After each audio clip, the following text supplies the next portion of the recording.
एवो मोर सन बिहाव करबे। ए काके है आनी बानी झन गुठिया आनी बानी झन गुठिया आनी बानी झन गुठिया आनी बानी झन गुठिया आघू या घुमया की तेहा जीवला झन जला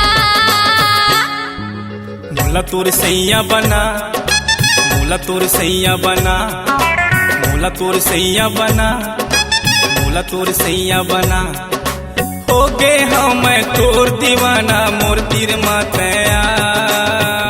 अरे जा आनी बानी झन गुठिया आनी बानी झन गुठिया आनी बानी झन गुठिया आनी बानी झन गुठिया।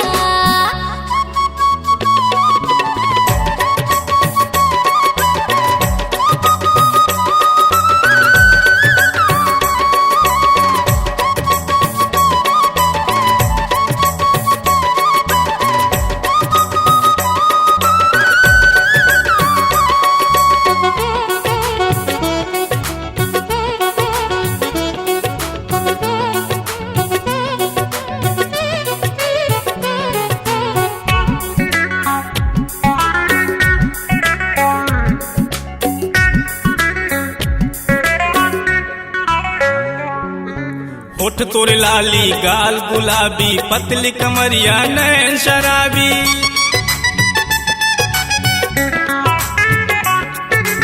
आँखी में गजरा बेनी में गजरा काबर लगा थसते हाँ नखरा। मोर तन के पिंजरा है खुला आ समाजा। अरे आनी बानी झन गुठिया आनी बानी झन गुठिया आनी बानी झन गुठिया आनी बानी झन गुठिया।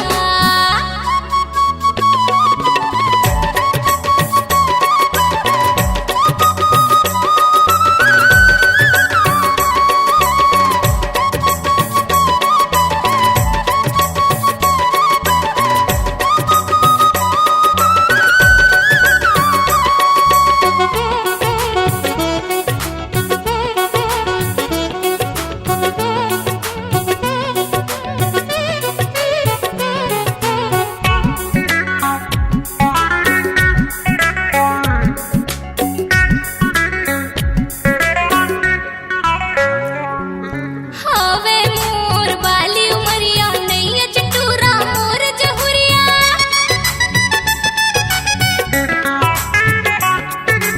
देख के मोला आँखी गड़े काबर ते मोर पाछू पड़े। नहीं सुहावे तोर बोली हाँ मोर तिर लेते जा। मोला तोर सैया बना, मोला तोर सैया बना, मोला तोर सैया बना, मोला तोर सैया बना।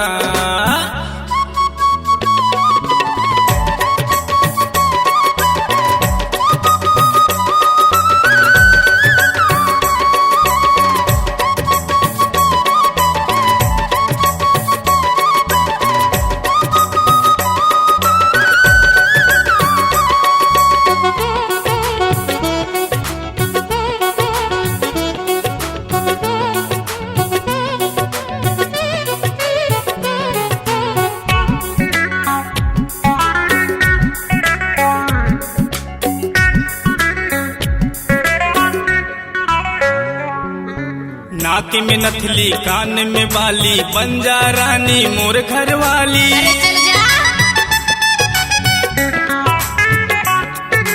किरिया खवाले तोला नहीं छोड़ा माथे में भर हूँ मैं तोर लाली। तोला नहीं छोड़ा चाहे हो जाए मोला सजा। आनी बानी झन गुठिया आनी बानी झन गुठिया आनी बानी झन गुठिया आनी बानी झन गुठिया आघू या घुमया की तेहा जीवला झन जला। अरे जा मोला तोर सैया बना, मोला तोर सैया बना। आनी बानी झन गुठिया आनी बानी झन गुठिया। मोला गोसैया बना, मोला गोसैया बना। आनी बानी झन गुठिया आनी बानी झन गुठिया। मोला तोर सैया बना, मोला तोर सैया बना।